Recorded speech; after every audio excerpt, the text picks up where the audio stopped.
Donc la première des choses, approchez ici. Approchez davantage. Cette composante électronique qui est le multiplicateur, elle est là. Approchez. Elle est là. Voici. Là. C'est une composante électronique. Ce sont des circuits intégrés. AD633. C'est son nom. Cette composante électronique doit être alimentée avec plus 15 et moins 15. C'est le multiplicateur. C'est le multiplicateur. Mais là, on a juste deux entrées. Il y a plus. On parle de multiplicateur, on ne parlera pas comment on le connecte, comment on l'alimente, pour ne pas dévier notre travail à un travail qui est auxiliaire. Nous nous intéressons à cette composante électronique, son travail, comment il travaille, comment il est fonctionnant, on parle maintenant.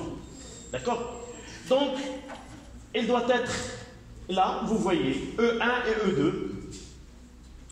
Il y a les deux entrées et il y a la sortie S. E1, E2 et là c'est S. Et la masse, c'est V.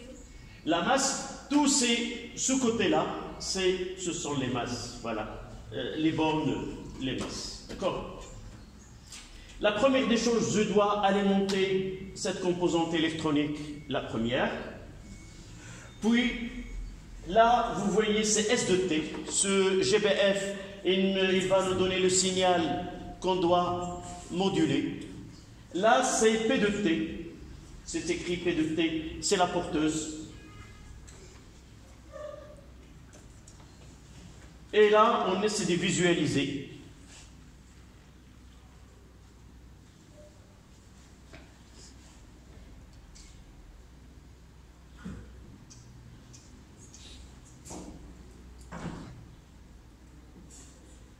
Pour faciliter, je vais essayer de... Voilà.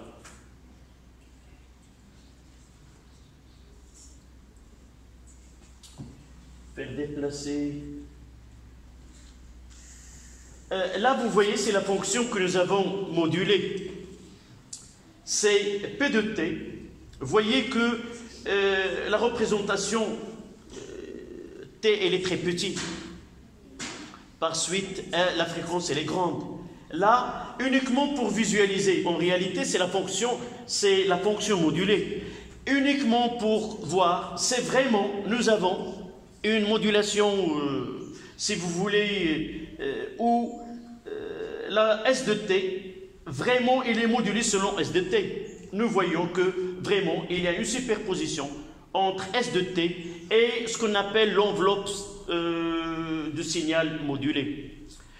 J'ai parlé tout à l'heure de U0. Vous voyez là, je peux utiliser U0. Pourquoi ce U0? J'ai dit c'est pour donner à cette modulation un facteur de qualité et voir vraiment si cette modulation il est acceptable ou non. Donc je vais essayer de varier. Je dois passer de l'autre côté.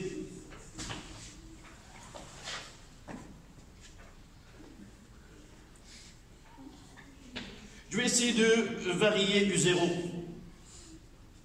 Qu'est-ce que vous voyez là? Il y a une partie qui est passée au-dessous. Et dans la démodulation, je ne vais plus voir cette partie. Et si j'essaie de faire superposer, il n'y a pas une superposition. Ça veut dire dans ce cas-là, la modulation, elle est comment? Elle n'est pas bonne, mauvaise modulation. Imaginez que c'est un son. Toute cette partie-là, elles seront éliminées. D'accord? Donc U0, elle est capable de...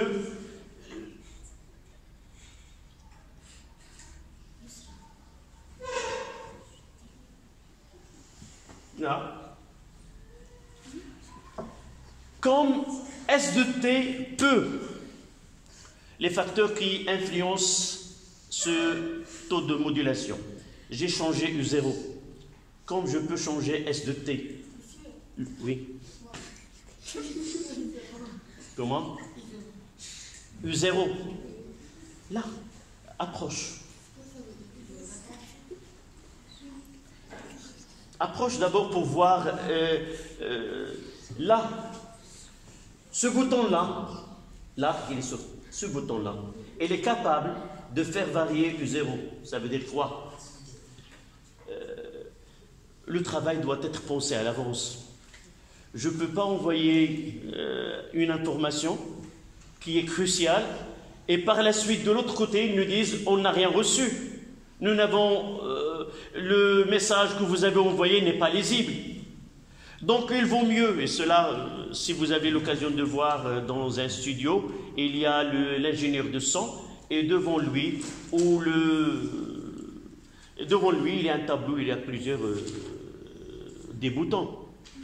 En entendant ce qui se passe, il est capable de faire varier ces boutons-là afin d'avoir une meilleure, un son qui est meilleur et une bonne transmission.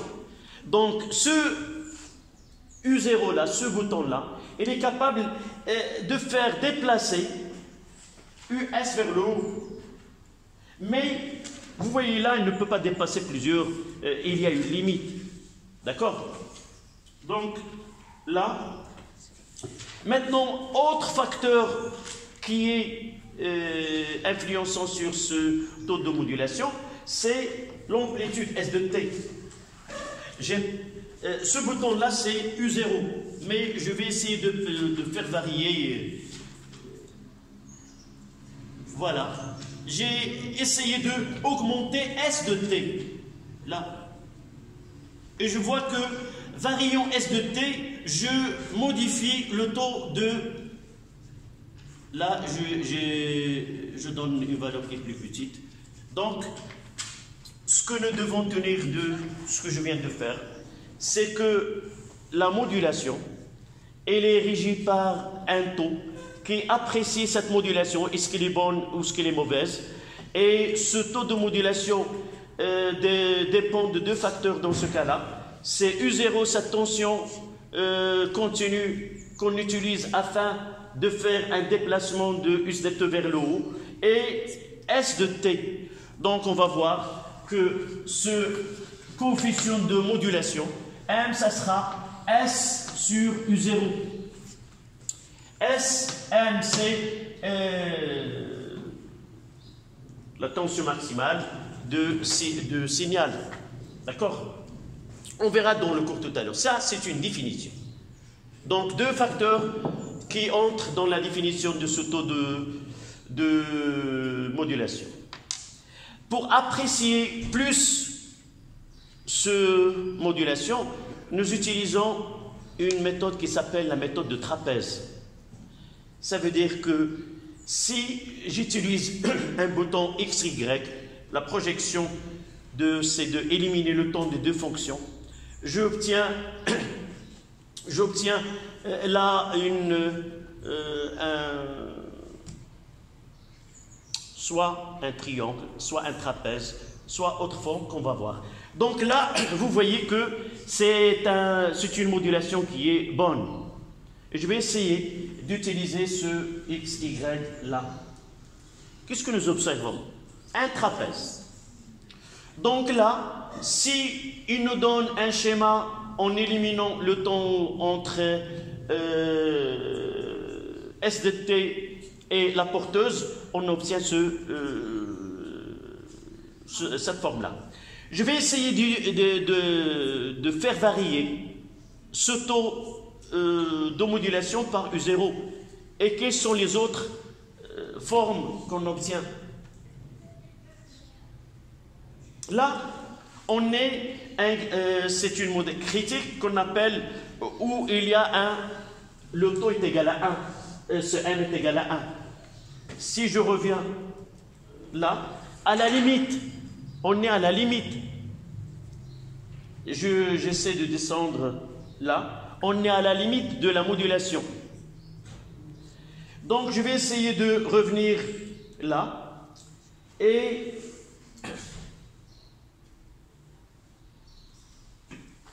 dans ce cas-là, on voit que une partie, cette partie-là, elle va être éliminée.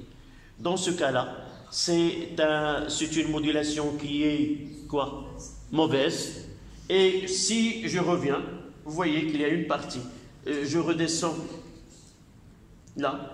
Toute la partie qui est au-dessous, elle va être éliminée par la suite. C'est une modulation qui est mauvaise.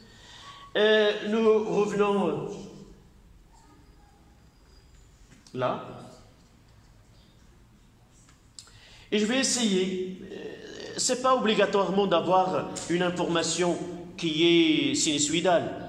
Le GBF, elle est capable de utiliser un autre signal qui n'est pas, si vous voulez, sinusoïdal. Mademoiselle, tu vois des boutons là où il y a fonction.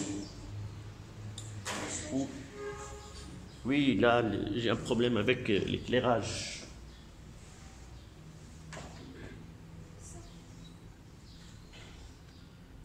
Voilà. Tu m'as entendu? Oui. Cherche en S de T où il y a fonction, la gamme des fonctions. Ouais, quel est le bouton qui est utilisé? Tu changes de bouton. Oui, change s'il te plaît un bouton. Quelle est la fonction que tu as utilisée là? C'est triangulaire. Donc nous voyons que la porteuse a été modulée selon le signal triangulaire.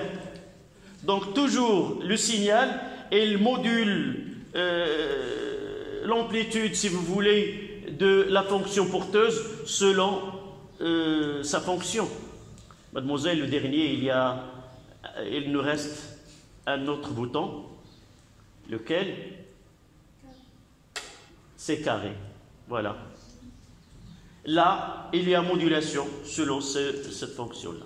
De la même façon, là, en utilisant x, y, vous voyez que c'est un trapèze. D'accord? Et si...